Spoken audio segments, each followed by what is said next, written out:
Paskutiniu metu gaunu daug klausimų, ar dar vis verta pirkti dizelinį automobilį ir kiek laiko maždaug jį verta bus pirkti.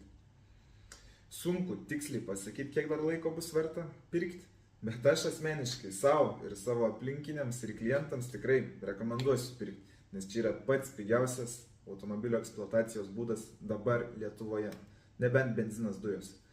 Kiti sako, ką geriau pirkti, benziną ar dizelį.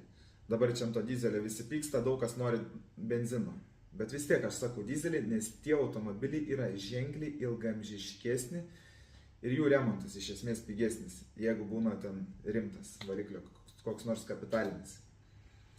Tai kiti klausia, ar elektra verta.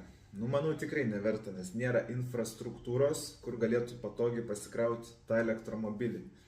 Plus dar jie nėra tiek pažengę, kad jie būtų daug nuvažiuojantis ir būtų patogu.